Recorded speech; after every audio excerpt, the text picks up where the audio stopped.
आज जो मैं डिज़ाइन बनाने लगी हूँ, ये पहना हुआ भी सोबर और डिसेंट सी लुक दे रहा है। ऐसे लग रहा है जैसे किसी ब्रांड का स्लीव्स बने हुए हैं। और इसको मैं डिटेल से बताऊंगी कि आप किस तरह से बनाएंगे तो इतनी नीट और फिनिशिंग वाली इसकी लुक आएगी। हाय गाइस, अस्सलाम वालेकुम। I am Sarwat Naureen. उम्मीद है कि सब ठीक ठाक होंगे और बहुत मज़े में होंगे। इस स्लीव्स को बनाते हुए मैं आपको छोटी छोटी बातें भी बता दूंगी, किस तरह से उनको फॉलो करेंगे तो बहुत अच्छी और फिनिशिंग वाली लुक आएगी। सबसे पहले वो फैब्रिक जिसका मैंने डिज़ाइनिंग करनी है उसको मैं आयरन कर लूँगी। और यहाँ पे ना मेरे पास दो कलर के फैब्रिक को ना मैंने जोड़ इसलिए डाला हुआ है कि मुझे जो इसका गहरे कलर का फैब्रिक है ये शलवार का फैब्रिक है, और जो दूसरा है ये इसकी जो इसकी शर्ट है उसका फैब्रिक है। तो मुझे जो चाहिए था वो करंडी वाला जो लाइट कलर का फैब्रिक है वो चाहिए था, लेकिन मेरे पास वो बहुत ज़्यादा नहीं था। तो इसलिए जब मैं डिज़ाइनिंग करूँगी ऊपर वाले हिस्से में वही नज़र आएगा, लेकिन बैक वाले हिस्से में वो दूसरा जो इसका शलवार वाला फैब्रिक है वो वाला ट्राउज़र का नज़र नहीं आएगा। तो वो मैंने इसके साथ अटैच कर लिया है। अगर आपके पास ज़्यादा कपड़ा है तो आप एक ही कपड़ा ले लें, लेकिन मेरे पास फैब्रिक थोड़ा कम था डिज़ाइनिंग के लिए, तो फिर मैंने इसके साथ इसको जोड़ डाल लिया है। सबसे पहले मैं इसको आयरन कर लूँगी। आयरन करने के बाद इसके बाद मैं इसके ऊपर ज़ीरो की चेपी लगाऊंगी। ज़ीरो की चेपी बहुत बारीक होती है, अगर आपने कहीं देखी हो या लगाई हो। इससे क्योंकि मैंने इसके बाद इसके ऊपर डिज़ाइनिंग करनी है, अगर मैं चेपी नहीं लगाऊंगी तो वो डिज़ाइन थोड़ा नीट नहीं बनेगा। तो इसके लिए मैंने ज़्यादा हार्ड वाली चेपी लगाने से बेहतर ये समझा कि इस पे ना ज़ीरो की चेपी अटैच कर लूँगी। और ज़ीरो की चेपी जब हम अटैच करते हैं ना तो आपने गौर किया होगा कि वो बहुत ज़्यादा पतली होती है, और जिसकी वजह से ना वो कभी कभी आयरन के साथ भी थोड़ा स्टक होती है। तो इसको बहुत ध्यान के साथ ना, कभी कभी तो ज़्यादा अगर स्टक हो तो हमें कपड़ा रख के इसको आयरन करना पड़ता है। लेकिन ये मैंने एक साइड को इसको अच्छी तरह से प्रेस कर लिया। इसके बाद मैं बैक साइड को भी अच्छी तरह से प्रेस कर लूँगी। कुछ लोग ना जब डिज़ाइनिंग करते हैं तो इसमें जल्दी कर देते हैं। अच्छा, इसको मैंने ना एक सिलाई छोड़ के लगाना है, लेकिन ये ना सिलाई से ज़्यादा इसका हिस्सा चौड़ा है, यहाँ पे देखिए। तो मैंने क्या किया है कि इसको सीज़र लेके ना इसकी जो एजिंग है ना वो मैंने काट दी है, क्योंकि वो वैसे भी मैंने सिलाई के अंदर देनी है। लेकिन अगर वो मैं इसके साथ ही रखती थी तो सिलाई बहुत चौड़ी बनती थी। अब जब मैं इसकी एज काट दूंगी तो इसकी जो सिलाई है वो तकरीबन यहाँ पे देखे ज़्यादा चौड़ा हिस्सा बनता था। और क्योंकि जब मैंने ये लेस लगानी है तो मुझे ये नज़र नहीं आनी, ये इनविजिबल होगी तो मुझे लगाने में थोड़ी मुश्किल होगी। तो इसलिए मैंने इसको काट दिया है। यहाँ पर मैं एक सिलाई का फासला छोड़ कर यहाँ पर एक लाइन ड्रा कर लूँगी। और क्योंकि इसके ऊपर मैंने जो मेरी लेस है उसको इसके ऊपर बिल्कुल मैंने इसको लगाना है। इसके बाद मुझे बाकी जो डिज़ाइनिंग करनी है उसको मापने में भी थोड़ी आसानी हो जाएगी। इस तरह से मैं फुल स्लीव पर एक लाइन ड्रा कर लूँगी, और हमने फासला इतना ही छोड़ना है जितना हमें एक सिलाई के लिए चाहिए होता है। उसके बाद मैं जो इसके ऊपर लेस रख के देखूँगी, ये देखें यहाँ पे ना हमने जो लेस की जो जहाँ से हमने सिलाई को गुजारना है ना, बिल्कुल हमने उसको जो हमने लाइन ड्रा की है उसके ऊपर रख रख लेना है। इसके बाद हमने देखना है कि हमें ये जो हमें डिज़ाइनिंग चाहिए, तो हमें ना डिज़ाइनिंग के बाद कितना कपड़ा यहाँ से और दोनों साइडों से और उसके फ्रंट साइड से, हम तीनों साइडों से जो हमारा हमने कपड़ा छोड़ना है ना वो बराबर होना चाहिए। ये देखें जैसे मैं यहाँ पे भी आपको रख के दिखा रही हूँ, दोनों साइडों जो मेरा लेस का फ्लावर है ना उसकी दोनों साइडों पे ना हमने बराबर छोड़ना है। और सेंटर में मैंने इस चीज़ को लगाना है, इसलिए मैंने कपड़ा फोल्ड करने से पहले इन चीज़ों को रख के माप के देखना है। यहाँ का फासला ये देखिए, यहाँ का और इधर से मैंने फासला, इन तीनों जगह का फासला जो है ना बराबर आना चाहिए। तो इसके भी मैंने जितना फासला एक पे छोड़ा है इतना फासला ही मैं तमाम जगहों पे छोड़ूंगी। और हल्के से निशान से ड्रा कर लूँगी ताकि बाद में मुझे फोल्डिंग करने में आसानी हो, क्योंकि इसके बाद जो बाकी का एक्स्ट्रा कपड़ा है वो मैंने बैक साइड की तरफ फोल्ड कर देना है, ताकि मुझे इसकी फिनिशिंग जो हो वो अच्छे से आ जाए। इसके बाद ये जो मैंने निशान लगाए हैं निशानों को अच्छे से ड्रा कर लूँगी। ये देखें, ये यहाँ पे मैंने ना माप का निशान लगा ली। इस तरह से जैसे मैंने ये निशान लगाए हैं, ये मैंने पूरे स्लीव्स पे निशान लगा लिए हैं सारी जगहों से डिज़ाइन को माप कर। और निशानों को मैं आपस में मिला लूँगी ताकि जो हमने जो सामने फ्रंट पे पैच लगाना है ये कहीं से छोटा और कहीं से बड़ा नहीं हो, बल्कि तमाम जगहों से इस पैच को बराबर आना चाहिए। इसके बाद मैं इन तमाम निशानों को आपस में मिला लूँगी तो मेरे पास एक लाइन ड्रा हो जाएगी। और ये वो वाली जगह होगी जहाँ से मैं जो एक्स्ट्रा फैब्रिक होगा इसको बैक साइड की तरफ फोल्ड कर दूँगी। ठीक है, ये मैंने यहाँ पे लाइन ड्रा कर लिया। अब मैं आपको दिखाती हूँ कि इसको इसको अब हमने यहाँ से इसको फोल्ड करना है। जो मैंने लाइन ड्रा की है ना, यहाँ से पहले आप हल्के हाथ से इस तरह से फोल्ड कर लेंगे। ठीक है, इस तरह से अगर हम मतलब छोटी छोटी बातों को फॉलो करें ना तो इसको मतलब करने को तो ये ना भी मापे तो, लेकिन ये है कि कहीं से ये पैच चौड़ा हो जाता है, कहीं से कम हो जाता है, और जो हमने डिज़ाइनिंग करनी है वो भी मतलब बिल्कुल भी उसकी फिनिशिंग अच्छे से नहीं आनी थी। इसके बाद मैं यहाँ पर इसको आयरन करके इसको अच्छी तरह से मतलब इसको फिक्स कर लूँगी ताकि, और ये जो हमारा पट्टी का ऊपर वाला हिस्सा है ये और जो मैंने जोड़ डाला है वो जोड़ मतलब ऊपर वाली जगह पे नज़र नहीं आ रहा, वो सिर्फ बैक साइड पे थोड़ी सी जगह पे ही होगा। ठीक है, अगर आपके पास ज़्यादा फैब्रिक है तो आप ज़्यादा मतलब आपको जोड़ डालने की ज़रूरत नहीं है, आप एक ही फैब्रिक को यूज़ कर रहे हैं। इसके बाद मैंने सारे इस तरह से इसको आयरन से बिठा लिया है। ठीक है, इसके बाद मैं ये वाली जो जगह है ना, यहाँ पे मैंने एक सिलाई तो छोड़ी हुई है, यहाँ पे ना मैं एक इतना जो मेरे पास ये पैमाना है ना, इसके साथ लाइन ड्रा करूँगी ना, तो मेरे पास इतना ही फैब्रिक बच जाएगा जितना मैं एक सिलाई को अंदर को फोल्ड करने के लिए मुझे चाहिए होगा। बाकी ये जो फैब्रिक है ये तकरीबन एक्स्ट्रा फैब्रिक है, इसको रखने की ज़रूरत नहीं है, क्योंकि अगर हम एक्स्ट्रा फैब्रिक को साथ ही रखेंगे ना, या हम कहेंगे हम तरपाई करते हुए अंदर की तरफ फोल्ड कर देंगे, तो उससे जो जो है ना स्लीव की फिनिशिंग बिल्कुल भी अच्छी नहीं आती है। हम अगर मतलब सिलाई के लिए अंदर बिल्कुल ना माप के पूरा कपड़ा रखेंगे, तो वो बाद में इसको जब हम फोल्ड करेंगे तो उसकी जो सिलाई होगी वो बहुत अच्छे से आएगी। ठीक है, इसके बाद ये जो एक्स्ट्रा फैब्रिक है ये मैं काट दूंगी, और मैंने जो फैब्रिक रखा है वो बस मुझे उतना ही चाहिए, क्योंकि जस्ट मैंने एक सिलाई को अंदर की तरफ फोल्ड करना है। ये देखें यहाँ से इस तरह से जब हम फोल्ड करेंगे तो हमें बस इतना ही फैब्रिक चाहिए।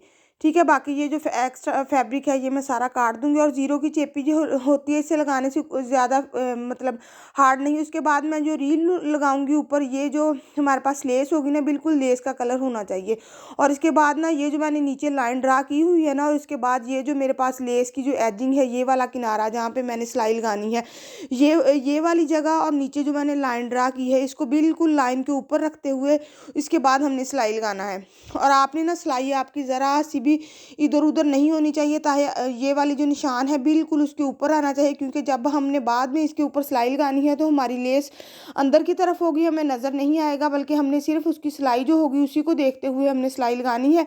इसलिए यहाँ पर बहुत ज़्यादा तेज़ मशीन चलाने की ज़रूरत नहीं है, बस आप इस चीज़ का ध्यान रखेंगे, आपकी जो सिलाई है वो बिल्कुल परफेक्ट जगह पे आनी चाहिए। यहाँ पे मेरी सिलाई पूरी कंप्लीट हो गई। इसके बाद मैं थ्रेड काट लूँगी और आपको दिखाऊंगी कि ये देखें कहीं से भी इधर उधर सिलाई नहीं हुई, बल्कि बिल्कुल वो जो हमारी जहाँ पे मैंने सिलाई लगानी थी बिल्कुल उसके ऊपर से गुजरी है। ठीक है, आपका इस बात का ध्यान रखना है कि आपकी सिलाई ज़रा सी भी इधर उधर ना हो। इसके बाद मैंने ये जो स्लीव्स है उसका कपड़ा मैंने स्लीव्स को नीचे रख लिया है। उसके बाद मैंने जो पट्टी तैयार की है, पट्टी को मैंने ऊपर वाली साइड पे रख लिया। इसके बाद हमने क्या करना है, स्लीव्स की सिर्फ एक सिलाई को हमने छोड़ना, और जहाँ पे हमारी सिलाई, यहाँ पे एक सिलाई को छोड़ के, और ये जो हमारी सिलाई लगी हुई है ना ऊपर, जो हमने पट्टी तैयार की है इस तरह से, और इस पट्टी की ऊपर सिलाई के ऊपर से हमने सिलाई को गुजारना है। ये देखें यहाँ पे इस तरह से रखना है ऐसे करके, और यहाँ से सिलाई को गुजारना है, और सिलाई इस सिलाई पे भी गुजारते हुए हमने इस चीज़ का, ये देखें जो हमारे पास स्लीव्स का कपड़ा है उसकी सीधी साइड ऊपर की तरफ है, और जो स्लीव्स की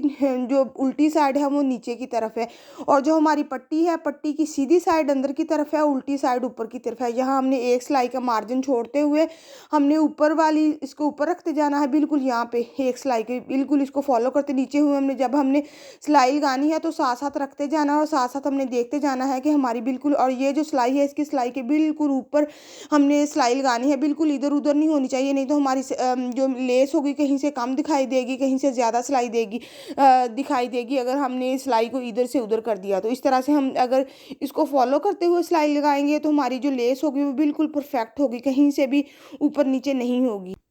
ठीक है जी, यहाँ पे मेरी सिलाई कंप्लीट हो गई। इसके बाद मैं निकाल कर आपको दिखाती हूँ। ये देखें यहाँ पे बिल्कुल परफेक्ट है, कहीं से भी ऊपर या नीचे सिलाई नहीं हुई है, हमारी जो लेस है वो बिल्कुल बराबर नज़र आ रही है। इसके बाद ये जो मैं छोटी छोटी बातें आपको साथ साथ बता रही हूँ, आप इनको फॉलो करेंगी तो आपको बहुत अच्छे से नीट फिनिशिंग के साथ, यहाँ पे जो एक्स्ट्रा फैब्रिक होगा इसको हम अंदर की तरफ फोल्ड करके फिर इसको तरपाई करेंगे। लेकिन इससे पहले मैं ये जो मैंने जोड़ डाला था ये बिल्कुल हमारे जो स्लीव्स की बैक साइड है उस पे होगा, और बिल्कुल भी नज़र नहीं आएगा, और नज़र आएगा भी तो बुरा नहीं लगेगा, क्योंकि ये ट्राउज़र इस कलर का है तो वो पहना हुआ भी बिल्कुल भी बुरा नहीं लगेगा। इसके बाद मैं आयरन कर लूँगी, और इसको तरपाई वगैरह करने से पहले इसको आयरन आप अगर मतलब कोई भी डिज़ाइन बनाते हैं उसको उसका साथ साथ आयरन करते जाएंगे ना, अगर कहीं कोई बाल आ रहा है तो फ़ौरन ही निकल जाता है, और उसकी जो लुक होती है ना वो बिल्कुल अच्छे से आ जाता है। इसके बाद जब हमने इसको आयरन करना है तो हमने हाथ से कपड़े को बैक साइड पे करते जाना है, और लेस को बिल्कुल हमने वाज़ा करके इसके ऊपर इसके ऊपर हमने आयरन करते जाना है। इस तरह से हमारी जो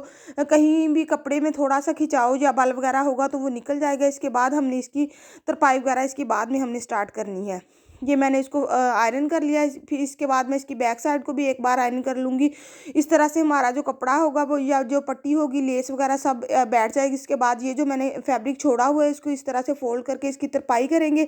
और यहाँ पे तरपाई करते हुए आपने ना कोशिश करनी है कि आपका जो तरपाई वाला धागा हो ना वो सेम कलर का हो। सेम कलर का अगर धागा हो ना तो अगर कहीं टांका मोटा या बारीक भी उठा लेना तो वो बुरा नहीं लगता। अगर हम धागा थोड़ा फ़र्क वाला हो तो फिर धागा अगर गहरा हो तो वो इतना प्रोमिनेंट नहीं होता, लेकिन अगर आप धागा हाँ, थोड़े हल्के कलर का ले लेते हैं ना तो वो बाद में ज़्यादा प्रोमिनेंट होता है। और धागे को आपने जितनी हिस्से में तरपाई की है साथ साथ खींचते जाना है और पीछे से हमने धागे को इस तरह से करते जाना है। इस तरह से ये होता है कि कहीं पे भी खिंचाव नहीं होता। ये देखें कितनी नीट और फिनिशिंग वाली जो इसकी होती है ना तरपाई वो होती है। मैंने क्योंकि फैब्रिक बहुत ज़्यादा नहीं छोड़ा था इसलिए ज़्यादा अच्छी फिनिशिंग आई है। अगर मैं फैब्रिक एक्स्ट्रा ना काटती तो इसको फोल्ड करना मुश्किल हो जाना था। यहाँ पे मैंने सारी तरपाई कंप्लीट कर ली। अच्छा, मैंने तरपाई को करने से पहले ना इसकी बाजू की कटिंग कर ली थी, क्योंकि कटिंग के वक्त जो एक्स्ट्रा फैब्रिक वगैरह होता है वो साइडों से कट जाता है।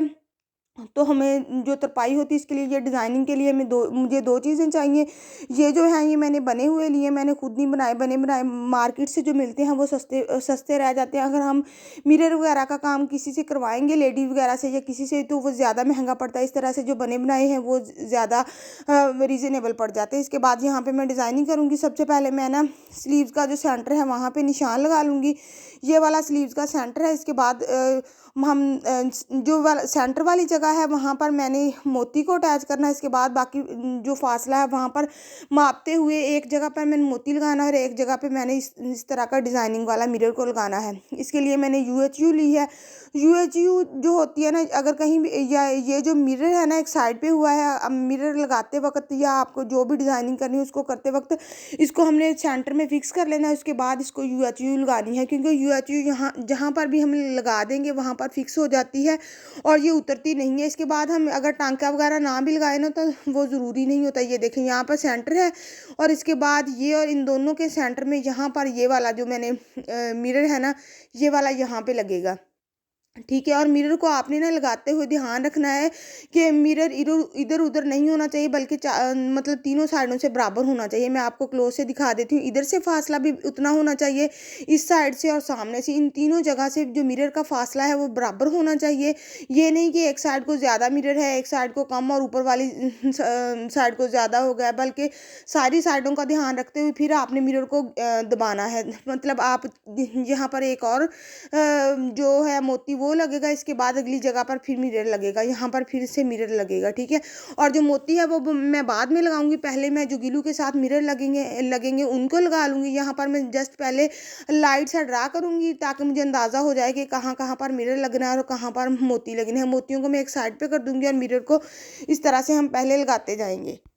अच्छा, UHU लगाने के बाद आपने जो कपड़ा होता है इसको 1-2 दिन तक धोना नहीं होता। अगर आपने कपड़े को वॉश भी करना है तो आप अवॉइड कर लें कि गिलू लगाने के 2-3 दिन तक इसको वॉश नहीं करें। अगर हम वॉश नहीं करेंगे तो जो हम गिलू लगाएंगे वो बहुत अच्छे से फिक्स हो जाता है और कभी भी मतलब आपका कपड़ा जो जितनी देर यूज़ करते हैं उसके साथ ही ये चीज़ साथ चलती है और कभी भी उतरता नहीं और ना ही ख़राब होता है। इसका बेहतरीन हाल यही है कि इसको लगाने के बाद आपने अच्छी तरह से दबाना है। जहाँ भी आपने इसको लगाना है पहले तो आपने गिलू को थोड़ा नहीं लगाना, काफ़ी ज़्यादा लगा लेना है, ताकि जब हम लगा रहे हैं तो वो फिक्स होना चाहिए। यहाँ पे मैंने बराबर फासला देखकर, मतलब एक जगह पे मोती का फासला छोड़कर उससे अगले निशान पर मैंने इसको लगा लिया और इसको लगाने के बाद अच्छी तरह से दबाना है। दबाने का ये होता है कि गिलू जो होता है वो जो हमारा डिज़ाइनिंग का जो हमने चीज़ ली होती है उसकी और जो हमारा फैब्रिक होता है उसको अच्छी तरह से, ये मैंने सारे गिलू के साथ इसको लगा लिए।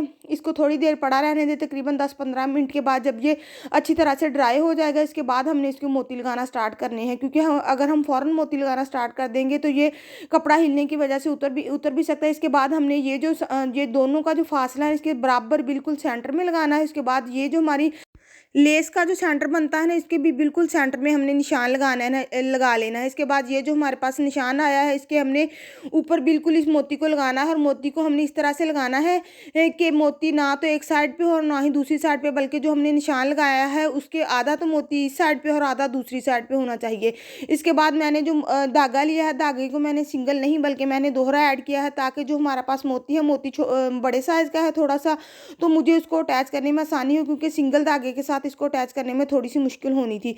इसके बाद ये वाली जगह है, हमने मोती को रख के माप लेना है, जितना मोती बड़ा होगा हमने एक साइड से उतना फासला छोड़ना है। इसके बाद मैं यहाँ पर ये जो निशान लगाया है उसकी एक साइड से सुई को नीचे से निकालूंगी। सुई को निकालने के लिए भी आपने इस बात का ध्यान रखना है कि जितना आपका मोती बड़ा है उतना ही आपने एक साइड पे फासला छोड़ के वहाँ से सुई को निकालना है। और जो हमने निशान ड्रा किया है उसके बिल्कुल ऊपर निकाल लेना है सुई को, और सुई के नीचे से जो हमने गिरा नहीं लगानी, बल्कि हमें गिरा लगाने की ज़रूरत नहीं है। थोड़ा सा हाँ जो धागा है आपने नीचे को छोड़ देना, और उस धागे को आपने नीचे नीचे वाली जो फिंगर्स होती हैं उनके साथ आपने इसको होल्ड करके रखना है। इसके बाद हमने मोती को गुजार लेना है, धागे को हमने नीचे से बाहर नहीं आने देना है, बल्कि हमने मोती को गुजार लेना है। और जितना हमने एक साइड से फासला छोड़ा है सेंटर से, उतना ही फासला हमने दूसरी साइड से छोड़कर फिर हमने सुई को गुजार लेना है, ठीक है। और आपने मतलब ये नहीं करना कि आपने जो सेंटर है बिल्कुल वहाँ से सुई को गुजारा और फिर मोती को लगाया। अगर हम इस तरह से करेंगे तो हमारा मोती एक साइड को हो जाएगा। इस तरह से हमने इस मोती को गुजारना है। उसके बाद हमने मोती को बिल्कुल इसके जो होल है इसको हमने सीधा कर लेना है। और उसके बाद हमने जो धागा एक्स्ट्रा वगैरह होगा उसको हमने पीछे की तरफ खींच लेना है, ताकि हमारा जो अगर मोती में थोड़ा सा खिंचाव वगैरह वो ढीलापन आ रहा है तो वो निकल जाए। इसके बाद हमारे पास ये जो हमने थोड़ा सा थ्रेड छोड़ा है इसको हमने हाथ से होल्ड कर लेना है। अगर ये बहुत ही ज़्यादा थोड़ा थ्रेड रह जाएगा तो बाद में हमें गिरा लगाने में मुश्किल होगी।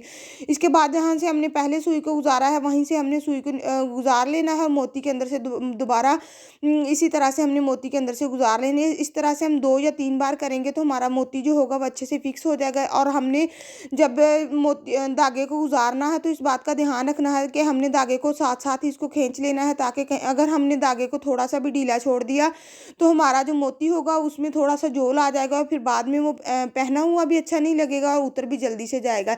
इसके बाद मैं एक मोती को 3 बार इसमें से धागा गुजार लूँगी। इस तरह से मैंने वैसे भी धागे को डबल किया हुआ है तो 3 बार गुजारने से ये फिक्स हो जाएगा। अगर आपके पास मोती छोटा है तो आपको मतलब मोटा धागा गुजारने की ज़रूरत नहीं है। इसके बाद मैंने ये तीन बार से गुजारने के बाद यहाँ पर बैक साइड पे एक साइड से जो मैंने थ्रेड छोड़ा हुआ था उसको और दूसरी साइड के थ्रेड को लेकर मैं अच्छी तरह से 2 से 3 बार गिरा दे लूँगी। यहाँ पर आपने एक गिरा नहीं देनी, क्योंकि एक गिरा अक्सर खुल जाती है, फिर बाद में हमें मोती दोबारा से लगाना पड़ जाता है। और ऐन मुमकिन होता है कि हमारे पास दोबारा से सेम कलर का उसकी तरह का अवेलेबल भी ना हो तो मुश्किल हो जाती है। इसके लिए हमने अभी से फिक्स इसको कर लेना है। फिक्स करने के बाद इस जो एक्स्ट्रा हमारे पास थ्रेड होगा इसको हम काट देंगे। इसके बाद देखिए मैं आपको सीधा करके दिखाती हूँ। जिस तरह से हमने एक ये मोती लगाया है इस तरह से हमने इन तमाम जगहों पर सेंटर में मोती लगेंगे। और मैं आपको बता दूं कि ये जो आखिर वाला मोती है ना ये अभी नहीं लगेगा, ये बाकी जो मोती होंगे वो सारे अभी लग जाएंगे, लेकिन ये जो एंड वाला मोती है वो मैं आपको बताती हूँ। क्योंकि ये जो मोती है ना ये सिलाई के बिल्कुल ऊपर आने वाली जगह पे है, तो यहाँ पर सिलाई गुजरेगी। जो हमारा लेस का जो डिज़ाइनिंग है, हाफ डिज़ाइनिंग फूल, हाफ इधर से और हाफ उधर से, इन दोनों को हमने, क्योंकि मैंने कटिंग करते हुए इस बात का ध्यान रखा था कि मेरी लेस का जो डिज़ाइन है वो बिल्कुल बराबर आना चाहिए। और यहाँ पे सिलाई लगेगी, सिलाई लगने के बाद आखिर में सबसे ये वाला मोती जो होगा ना ये बाद में लगेगा, और बाकी सारे मोती पहले लग जाएंगे। आपने कटिंग करते हुए ये भी का ध्यान रखना है कि आपकी जो लेस की डिज़ाइनिंग है वो बिल्कुल बराबर आनी चाहिए, और लेस की डिज़ाइनिंग भी और जो बाकी हमारे स्लीव है उसकी डिज़ाइनिंग भी बिल्कुल ही बराबर आनी चाहिए। यहाँ पे मैंने सारे मोती लगा लिए हैं। इस तरह से आपने भी सारे मोती लगा लेने हैं, लेकिन सिर्फ जो आखिर वाला मोती है वो रह जाएगा, उसको हम बाद में लगाएंगे। उम्मीद है कि आपको अच्छे से समझ आ गई होगी। ओके जी, वीडियो को लाइक कर दें, चैनल को सब्सक्राइब कर दें और बेल आइकॉन को लाजमी प्रेस कर लें, ताकि जब भी मैं कोई नई वीडियो अपलोड करूं तो टाइमली आपको इसका नोटिफिकेशन मिल सके। आपके टाइम का बहुत शुक्रिया, और अब मैंने जो छोटी छोटी बातें बताई उनको ज़रूर फॉलो कीजिएगा। आपकी भी जो डिज़ाइनिंग है वो इतनी ही नीट और इतनी ही ज़बरदस्त बनेगी। ओके जी, अल्लाह हाफिज़।